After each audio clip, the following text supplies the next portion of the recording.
सभी साथियों को नमस्कार। साथियों, आज हम हिंदी साहित्य के एक महत्वपूर्ण जो काव्य धारा है नकेनवाद या परपद्यवाद, उस पर चर्चा करने वाले हैं। और परपद्यवाद के बारे में बहुत कुछ पुस्तकें देखने के बाद जितना भी मैटर मिला है जो हर परीक्षा के लिए उपयोगी है, वो इसमें हमने सम्मिलित कर लिया है। और परपद्यवाद जो काव्य धारा है उसकी जो सामग्री है उसके बारे में बहुत कुछ कम लिखा गया है।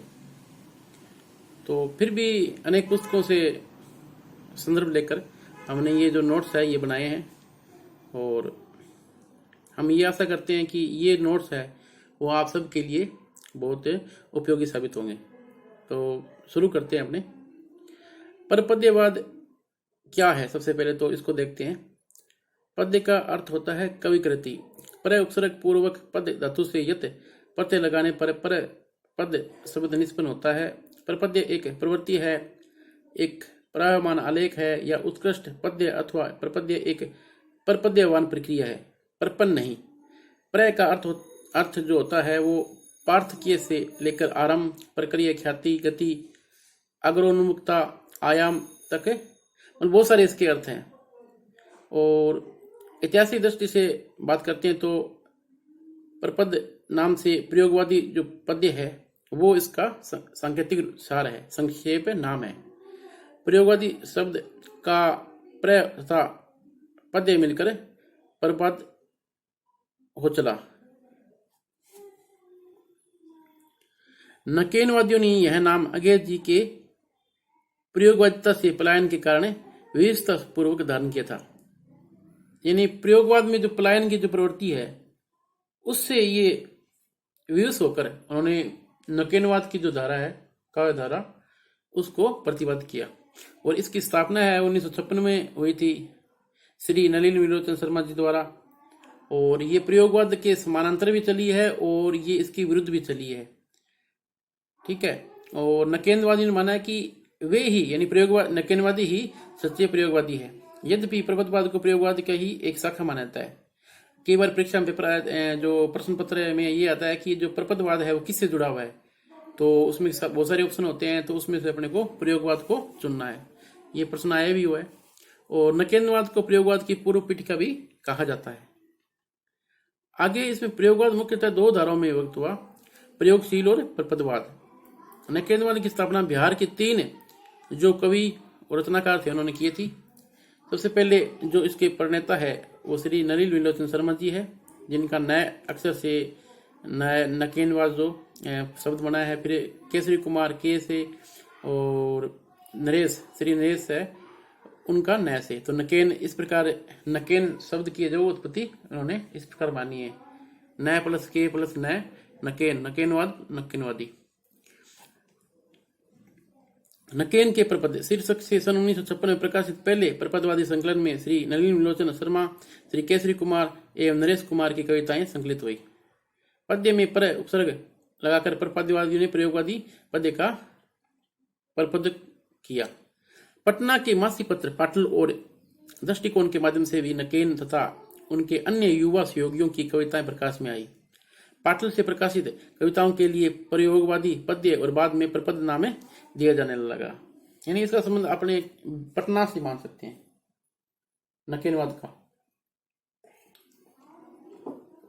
आगे इसमें नकेन के परपद की भूमिका में वैदिकता के आरोप को प्रत्याख्यान करते हुए कहा गया कि हिंदी कविता को अपने में वैश्विक बुद्धि लानी होगी और तभी वह युग की मेघ को अपनी ओर खींच सकती है। उसे अपने पुराने हृदय रोग से मुक्त होना होगा। श्री लक्ष्मी सागे वार्षण के अनुसार प्रयोगवाद और परपद्यवाद में कुछ अंतर अवश्य है। वे प्रयोग को काव्य का एकमात्र लक्ष्य मानते हैं। और श्री नलिन विलोचन शर्मा जी के बारे में पढ़ते हैं।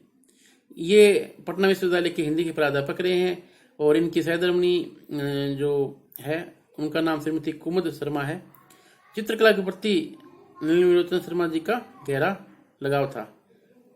इन्होंने अंग्रेजी में दलित नेता बाबू जगजीवन राम की जीवनी लिखी है। और नलिन विलोचन शर्मा जी की जो कविताएं हैं धर्मयुग, कल्पना, पाटल, दृष्टिकोण पत्रिकाओं में प्रकाशित हुई थी। और इनकी जो पुस्तकें हैं उनके बारे में थोड़ा सा हमने सामान्य परिचय ले लेते हैं। दृष्टिकोण 1947, साहित्य का इतिहास दर्शन 1960 जो महत्वपूर्ण किताब है हिंदी साहित्य की। मानदंड 1963, हिंदी उपन्यास विशेषता प्रेमचंद, इस शीर्षक से 1968 में इन्होंने लिखा था। साहित्य तत्व और आलोचना 1995, ये इनकी निधन के बाद प्रकाशित हुई थी, जो जिसका संपादन है इनकी पत्नी कुमुद शर्मा जी ने और डॉक्टर श्रीरंजन सूर्यदेव ने दोनों ने मिलकर किया था। और इसके अलावा इनकी कहानी संग्रह है विष के दांत, 17 अस्वीकृत पूर्व छोटी कहानियां, ये इनके 2 कहानी संग्रह है। कविता संकलन नकेन के प्रपद 1956, इसमें इनके 12 प्रपद शामिल हैं और इन्होंने 52 है, सर 12 नहीं 52 प्रपद है ये। इन्होंने कुल जो प्रपद मिलते हैं इनके वो 52 मिलते हैं। आगे नकेन 2 इस नाम से इनका प्रकाशन हुआ था और इसमें भी इनकी जो प्रपद है जो कविताएं हैं 1981 में इसका प्रकाशन हुआ था, इसमें भी है। आगे इनके जो एक निबंध है जो हिंदी साहित्य की महान परंपरा, ये प्रसिद्ध निबंध है श्री नीलन विलोचन शर्मा जी का। आगे इनकी कुछ पंक्तियां देख लेते हैं जिससे अपने को प्रपदवादी जो धारा है, काव्य धारा है, उसके बारे में कुछ मालूम पड़ेगा कि कैसे वो लिखते थे। या फिर बदकिस्मत मेरी ही तरह जो रात में जगना पड़ता है, क्योंकि दवा लानी है, घर में रोगी है मरना सन। और इसके अलावा एक और पद देखिए, पहली अजता के इनकी जो कविता है उसमें देखिए, क्षण भंगुर हो गया अजर अमर, जैसे बिजली चमके नीले नभ में, जो महाशक्ति की है अभिव्यक्ति। आगे 2 नंबर जो थे केसरी कुमार जी माथुर, ये निबंधकार, कवि और आलोचक थे। इनका जन्म पटना में हुआ था। उन्होंने साहित्य के धरातल संकाय और धरातल भारतेंदु और उनके नाटक हिंदी के कहानीकार प्रसाद और उनके नाटक निवेदिता स्मृतियों में अब भी ये इस प्रकार की इन्होंने रचनाएं लिखी थी। और 3 नंबर जो कवि है रचनाकार है वो श्री नरेश है। इनको श्री नरेश कुमार जी बोला जाता है, जो कि हिंदी साहित्य में नरेश मेहता जी थे और ये नरेश जी दोनों अलग अलग थे। लगभग पुस्तकों में इन दोनों को एक ही माना गया है, जो कि अशुद्ध है, वो सही नहीं है। और इसलिए नरेश कुमार जी नकेनवादे अलग थे, नरेश मेहता जी अलग थे। और इनकी जो रचनाएं हैं, कविताएं हैं, वो एक कविता एवं हिंदी कविता शीर्षक से प्रकाशित हुई। आगे इसमें है 1952 में श्री नरेश कुमार के संपादकत्व में प्रकाशित प्रकाश पत्रिका का नाम है। नकेनवादियों ने प्रपदवादियों को तथाकथित प्रयोग 10 सूत्री घोषित किया, यानी 10 सूत्र दिए थे किसके, प्रपदवाद के। और जो कि प्रपद 12 सूत्री एवं पसपसा शीर्षक से जारी हुए यानी प्रकाशित हुए। और इसमें उन्होंने 12 घोषणाएं की थी, पहले 10 की थी, फिर बाद में 2 और हुई थी। और जो इसमें घोषणाएं हैं वो नंबर 1 ये है, प्रपदवाद भाव और व्यंजना का स्थापत्य है।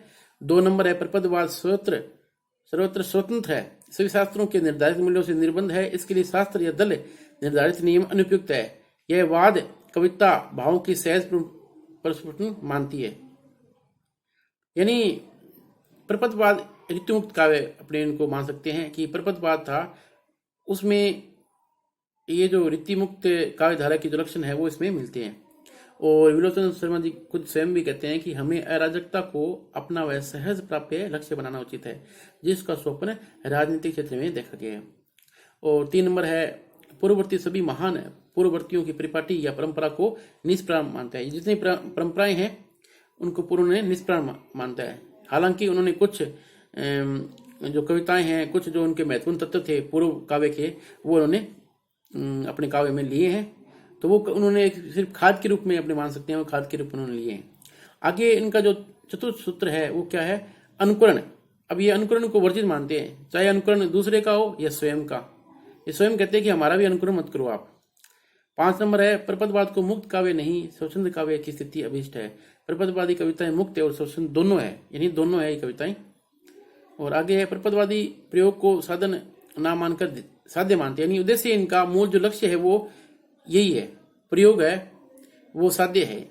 और यही महत्वपूर्ण अंतर है इसमें प्रयोगवाद और प्रपदवाद में, कि प्रयोगवादी जो है उन्होंने जो काव्य को क्या माना है, प्रयोग को क्या माना है, साधन माना है, और उन्होंने साध्य माना है। इसके कारण आंतरिक बाध्यता थी जो योगीन बोध में उत्पन्न दबाव है। साध्य क्यों माना, उनके अंदर दबाव था। और उस युग विशेष मतलब 1937 और जो 43 का समय था, वो उसमें युगीन जो बोध से उत्पन्न तनाव था, उनकी अभिव्यक्ति के लिए उन्होंने इसको साध्य के रूप में स्वीकार किया प्रयोग को। प्रपदवाद की एक जो दूसरी सातवीं जो विशेषता है वो है दृक् वाक्य पदीय प्रणाली है। अब दृक् वाक्य पदीय प्रणाली क्या है, इसके बारे में ये नोट किया है मैंने। यह प्रपदवाद का शैली सूत्र है। दृक् वाक्य पदीय की रचना दृक् वाक्य पद के मेल से हुई है। दृक् का अर्थ है दृष्टि या दर्शन, वाक्य का अर्थ वाक्य, ध्वनि एवं अभिव्यंजना का वाहक आधार, तथा पद का अर्थ परसर्ग और इत्यादि से प्रयुक्त शब्द है। ऐसे ही शब्दों से वाक्य निर्माण होता है। दृक् दृष्टि दर्शन। यहाँ दृष्टा यानी कवि चित्त से उचित शब्द को काव्य रूप में प्रस्तुत करता है। तीसरे शब्द पद की स्थिति में दृष्ट और ध्वनित को पद निबंध किया जाता है। इससे कवि और वस्तु जगत के मध्य दृष्टा दृश्य संबंध स्थापित होता है। प्रपदवाद के अनुसार जीवन कोश कच्चे माल की खान है। प्रपदवादी प्रयुक्त प्रत्येक शब्द और छंद का स्वयं निर्माता है। प्रपदवाद दृष्टिकोण का अनुसंधान है। प्रयोग की अनिवार्यता सिद्धि का उद्देश्य है। प्रपदवादी कवि की रचना प्रक्रिया को स्पष्ट करने का उद्देश्य है। प्रपदवाद की दृष्टि में जीवन एक और अपार संभावनाओं का अक्षय भंडार है, यानी जीवन को उन्होंने अपार संभावनाओं का अक्षय भंडार कहा है। तो दूसरी, स्वयं जीवन स्थिर नहीं है, यह जीने की प्रयोगात्मक क्रियाओं का अनुसंधान है। और बाद में दो, मैंने बताया शुरू में कि दो सूत्र और जोड़े थे 1954 ईस्वी में। वो कौन से थे? उसमें से 11 नंबर है प्रपदवाद, यानी पहला, प्रपदवाद मानता है कि पद्य में उत्कृष्ट केंद्रण होता है, यही गद्य पद्य में अंतर है। प्रपदवाद जो 12वां है वो ये है, प्रपदवाद मानता है कि चीजों का एकमात्र सही नाम नहीं होता है, और इसलिए ये गद्य और पद्य में रचना करते हैं।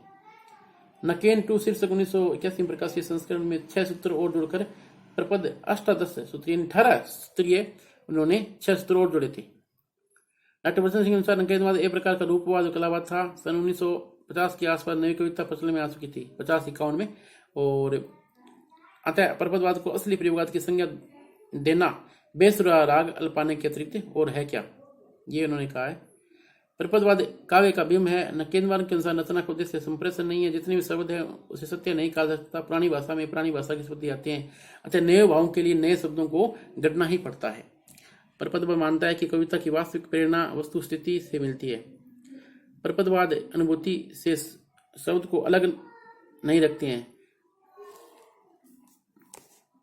और आगे इसमें कविता में व्यक्त अनुभव सामान्य अनुभव से आगे की वस्तु होता है। कविता की भाषा दैनिक जीवन की भाषा गद्य से भिन्न होती है। अब कविता और गद्य में दोनों ये अंतर करते हैं कि जो गद्य अलग होता है और पद्य अलग होता है। संस्कृत में दोनों को एक माना गया था पहले। और प्रपदवादी कवि पाठक की बौद्धिकता को नहीं, ऐन्द्रिकता को जगाना चाहता है। यानी जो नकेनवादी है वो बुद्धि से काम नहीं लेते, ऐन्द्रिकता होती है जो उसको जगाना चाहते हैं, वो हृदय से। और ये जब पहले बताया था कि प्रपदवादियों को प्राचीन प्रिय है, और यानी प्राचीन भी उनको प्रिय है। वो जो पहले जो सूत्र में कहा है कि वो उसको मानते हैं, उनको स्वीकार नहीं है, लेकिन प्राचीन जो अच्छी चीजें हैं उसको खाद के रूप में अपने काव्य के रूप में प्रयुक्त करते हैं। केसरी कुमार जी कहते हैं कि प्रपदवाद प्रयोग का दर्शन है। तात्पर्य यह है कि वह प्रयोग के वाद से भाव और भाषा, विचार, व्यक्ति, आवेश और आत्म प्रेषण, तत्व और रूप इनमें से कई में भी या सभी में प्रयोग को अपेक्षित मानता है, अर्थात उनकी दृष्टि में प्रपदवाद है। काव्य रचना में बुद्धि की सत्ता स्वीकारते हुए केसरी कुमार जी ने लिखा है कि जब कविता अपने समय की बौद्धिकता से संपर्क विच्छेद कर लेती है तब भाव प्रवण जागृत समाज की उसमें दिलचस्पी नहीं मानी जा सकती है। और यह स्थिति है वो बहुत ही खेदजनक हो जाती है, क्योंकि यह समाज यद्यपि अल्पसंख्यक होता है पर यही बड़े समाज को गति देने वाला सिद्ध होता है। आगे इसमें वो उनकी परिभाषा है, वही दे रखी है इसमें नीललोचन शर्मा जी की, कि नीललोचन शर्मा जी ने कविता का उद्देश्य सत्य का संधान माना है और वैज्ञानिक दृष्टिकोण और विज्ञान सम्मत दर्शन को ही कवि कर्म की अनिवार्यता युक्त माना है। आगे ने साफ शब्दों में लिखा है कि वैसी कविताएं जैसे केसरी कुमार की सांझ अथवा नीललोचन शर्मा की सागर संध्या है, ऐसे बिंब उपस्थित करती है जिनके लिए परंपरा ने हमें तैयार नहीं किया और जो उस अनुभव के सत्य को उपस्थित करना चाहते हैं, जो उसी अर्थ में अनन्य है जिस अर्थ में एक व्यक्ति अन्य होता है। तो आगे गणपति चंद्र गुप्त जी की परिभाषा है कि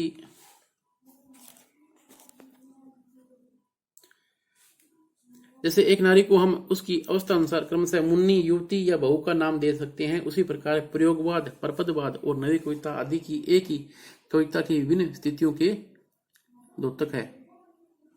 हिंदी साहित्य का वैज्ञानिक इतिहास में ये जो उन्होंने लिखी है। आगे उन्होंने कहा है कि डॉक्टर नामवर सिंह जी कहते हैं कि आधुनिक साहित्य की प्रवृत्ति 1955 में उन्होंने लिखा है कि प्रयोगवाद का एक दूसरा पहलू बिहार के नलिन विलोचन शर्मा, केसरी कुमार और नरेश के नकेनवादी प्रपद्यों द्वारा आया, जो अपने समझ से आगे के और प्रयोगवाद का विरोध करते हुए व्यवस्था उसी की एक शाखा है। यानी ये नामवर सिंह ने प्रयोगवाद की शाखा ही माना है इसको।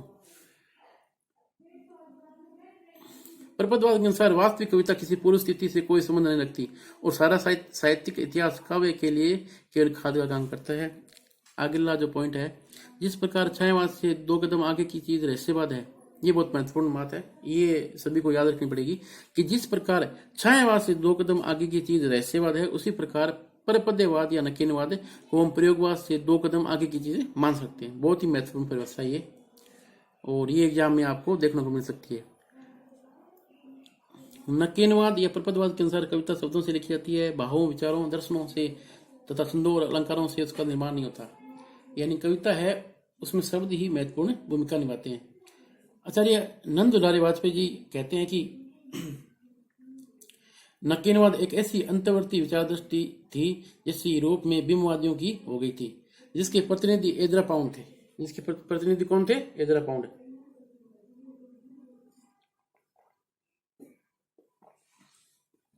जिस प्रकार यूरोप में इस बिंबवाद को अधूरा तथ्य मानकर उसे समाप्त हो जाने दिया, वही स्थिति हिंदी में नकेनवाद की हुई। आचार्य नंद दुलारी वाजपेयी जी लिखते हैं कि नकेनवाद जैसे उसके हिमायतियों ने, प्रवक्ताओं ने जो कुछ नया कहा था, उससे संतुष्ट न होकर उसे एक तार्किक सीमा तक पहुंचाने का कार्य नकेन 1 और नकेन 2 नामक संग्रह की भूमिका में दिखाई पड़ा। डॉक्टर विश्वनाथ प्रसाद के अनुसार नकेनवाद के आलोचकों के अनुसार यह प्रयोगवाद के मुख्य शिविर में स्थान नहीं पा सकी कवियों की प्रतिक्रिया मात्र है, परंतु बात ऐसी नहीं है। इस काव्यवाद का आगमन प्रतिक्रिया वश नहीं, स्पष्ट ऐतिहासिक आधार पर हुआ था। किसका? नकेनवाद का। श्री केसरी कुमार ने कहा कि सन 1938-39 में ही लिखित श्री नलिन विलोचन शर्मा की कविताओं में प्रयोग विषय अग्रगामिता प्रदर्शित कर दी थी, इसलिए प्रयोग के पुरस्कर्ता श्री नलिन विलोचन शर्मा जी है। यानी 1936 से जो 38-39 में था, वो उनकी जो कविताएं थी श्री नलिन विलोचन शर्मा जी की, उन कविताओं के अंदर ही ये प्रयोगवादी जो शब्दावली है वो प्रयोग उसमें उपयोग में आई। श्री केसरी कुमार और नरेश कुमार ने चित्रतना साहित्य पत्रिका संपादन किया। एक पत्रिका थी और साहित्य पत्रिका, तो इसका इन्होंने संपादन किया था। नकेनवाद अपने अतिवादी ग्रस्त एवं अराजकतावासपूर्ण और सामाजिक जिम्मेदारियों से हीन काव्य सिद्धांतों और सीमित क्षेत्र के कारण अधिक नहीं पनप सका। अब नकेनवाद क्यों नहीं पनपा, ये इसका आंसर आपको यहाँ मिल रहा है कि नकेनवाद अपने अतिवादिता यानी अति यथार्थवादिता थी, उसकी जो एक बड़ी कमजोरी मान सकते हैं वो रही इसमें। उसके कारण ये सामाजिक रूप में मान्य इतना नहीं हुआ और ये हिंदी साहित्य में इतना नहीं पनप सका। आगे डॉक्टर रामस्वरूप चतुर्वेदी ने परपदवाद को हिंदी साहित्य का एक अनावश्यक अध्याय यानी एक अनावश्यक पाठ माना है और इसकी समाप्ति की घोषणा कर दी थी। और ये डॉक्टर रामस्वरूप चतुर्वेदी जी है, उन्होंने अति यथार्थवाद के कारण इसको अनावश्यक अध्याय कहा है कि हिंदी का ये नकेनवाद है, ये अनावश्यक है यानी व्यर्थ का एक पाठ है और इसको समाप्त कर देना चाहिए। तो ये नकेनवाद पर जो नोट्स है वो मैंने बनाए थे और इसको एक प्रयास रूप में मैंने लिया है और इस पर जितने भी प्रश्न बन सकते हैं वो डाटा मैंने इसमें डाल दिए हैं। और इसके अलावा जो किताबें हैं जो जिससे मेटेरियल लिया है वो आपके सामने दिखाई दे रही है। सबसे पहले डॉक्टर अनंत चौधरी युग प्रवर्तक कवित्व और नलिन जी और उनका परपदवाद, ये किताब फर्स्ट है, इनसे कुछ मेटेरियल लिया है। 2 नंबर श्री त्रिलोचन शास्त्री विशिष्ट कवि नलिन विलोचन शर्मा। 3 नंबर प्रोफेसर केसरी कुमार परपदवाद की दार्शनिक पृष्ठभूमि। आगे निशांत केतु की जो किताब है शब्दांतर, ये भी किताब बहुत महत्वपूर्ण है। और फिर सुरेंद्र कुमार यादव संदिग्ध जो एक उन्होंने थीसिस लिखी थी प्रपदवाद और नई कविता का परिदृश्य, ये भी अच्छी थीसिस है। डॉक्टर रमाशंकर तिवारी प्रयोगवादी काव्यधारा तथा नई कविता। और इसके बाद 7 नंबर है डॉक्टर देवीशंकर अवस्थी की जो विवेक के रंग, ये भी नकेनवाद अच्छी किताब है। और 8 नंबर पर डॉक्टर दिवाकर की जो प्रगतिवादोत्तर कविताएं और मानववाद जो पुस्तक है वो भी बहुत महत्वपूर्ण किताब है। इसके अलावा आचार्य विश्वनाथ प्रसाद मिश्र जी की किताब है, वो भी बहुत अच्छी महत्वपूर्ण किताब है इस विषय की। तो इस प्रकार संपूर्ण रूप से ये जो मैंने इसमें बताया है। इसके अलावा आपको अगर लगता है कि नकेनवाद पर या परपतवाद पर और कुछ मैटर हो सकता है तो आप अपने विचार है वो साझा कर सकते हैं। ये केवल एक प्रयास मात्र है, शुरुआती प्रयास मात्र, आप इसको समझें, क्योंकि यूट्यूब पर काफ़ी वीडियो है इसके बारे में, लेकिन वो जो रटा रटाया जो मैटर है जो अपने को पढ़ते आए हैं वही मिल रहा है। और इसमें मैंने अलग अलग किताबों से मैटर इसमें डाला है और इसको पूरा एक व्यवस्थित रूप दिया है। और फिर भी आपको उसमें और कोई सुझाव आप देना चाहें तो आप निसंकोच दें, ताकि आने वाले समय में इसको और अच्छा कर सकें अपने।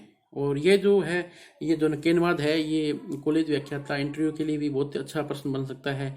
और जो हिंदी साहित्य जो स्कूल लेक्चरर भर्ती आ रही है, वरिष्ठ अध्यापक भर्ती आ रही है, सभी जो एग्जाम है हिंदी साहित्य से, उन सब के लिए बहुत महत्वपूर्ण टॉपिक है। और ये इस नकेनवाद के बारे में हमने बहुत कुछ कम पढ़ते हैं, लेकिन ये अच्छी काव्यधारा थी और इनकी जो कविताएं पढ़ेंगे तो उसमें बहुत अच्छा अपने को अनुभव होगा। तो आप सभी का बहुत बहुत धन्यवाद ये वीडियो सुनने के लिए। जय हिंद, जय भारत।